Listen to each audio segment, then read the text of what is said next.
Hello বন্ধুরা, কেমন আছেন আপনারা? এই যে আমার পিছনের দিকে ঘাড়ের উপরে দেখতে পাচ্ছেন কুড়াল। আর আজকে আমি যাচ্ছি জমিতে গাছ কাটার জন্য। আর যে কথাটা বলতে চাইছিলাম সেটা হচ্ছে যে আপনারা সকলেই জানছেন যে আমি বিদেশে থেকেছি, বিদেশে অভিজ্ঞতা আছে। তার জন্য আমাকে অনেকে জিজ্ঞেস করে যে বিদেশের যাত্রা কীরকম হতে পারে, তারপর ভিসা কয় প্রকারের হয়, কীরকম কীভাবে আমরা বিদেশ যেতে চাই, নানান কিছু আমাকে কোশ্চেন করে। তাই আমি এই ভিডিওগুলো তৈরি করি।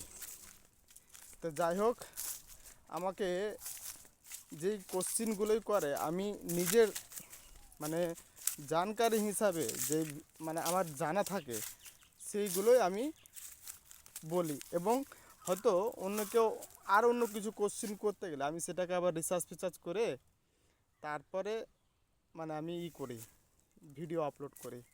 আশা করছি আপনারা আমার যে ইনফরমেশানগুলো যেগুলো পাবেন যথেষ্ট সত্য এবং ভালো ইনফরমেশানগুলোই পাবেন, যেটা আপনার উপকারিতার কাজে লাগবে।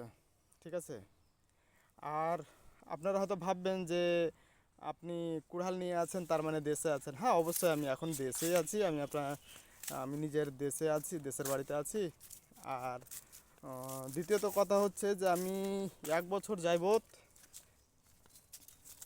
দেশে আছি, কাতারে যাওয়া হয়নি। আমি কাতারে কাজ করতাম, আর কাতারে যাওয়া হয়নি।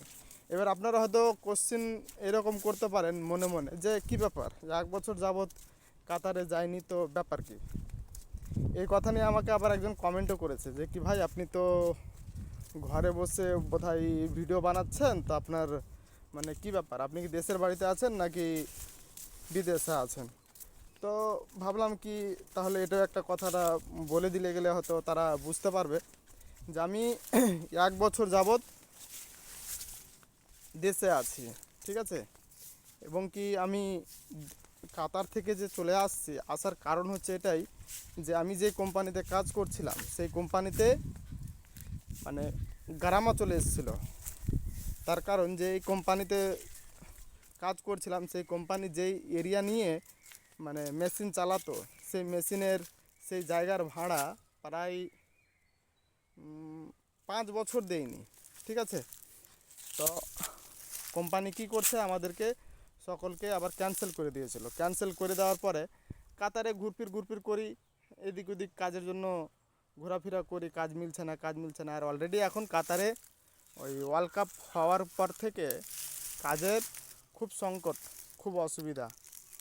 তাই আমি ভাবলাম যে না, আর ওখানে থেকে লাভ হবে না। তা প্রায় তবু অনেক দিন ঘোরাফেরা করছি, 1 মাস 1.5 মাসের মতো অপেক্ষা করেছি, আমি কাজ পাইনি। তবে ভাবলাম যে চিন্তাভাবনা করলাম যে কোম্পানি যদি ক্যান্সেল করে দেয় আমাদেরকে, তাহলে আমরা আনলিগাল হয়ে গেলাম। তারপরে কি করলাম, দেশে চলে আসছি। এখন নতুন ভিসার জন্য আর কি বলবো, নতুন ভিসার জন্য আমরা চেষ্টা চালাচ্ছি। তো দেখি ইনশাল্লাহ যদি ভিসার কিছু সিদ্ধান্ত হয়ে যায় তাহলে আবার হয়তো বিদেশে পাড়ি দিতে পারি। আর আপনারা আমার সঙ্গে জুড়ে থাকবেন। আমি অবশ্যই যথেষ্ট ঠিক ইনফরমেশনগুলো দিব আপনাদেরকে। আর আমি সৌদি আরব, কুয়েত, বাহরাইন এগুলোর সম্পর্কে আমি অনেক তথ্য আমার জানা আছে। তো ভিডিও যদি ভালো লাগে তো আপনারা লাইক, কমেন্ট, শেয়ার করবেন। হ্যাঁ, ওকে, আসসালামু আলাইকুম।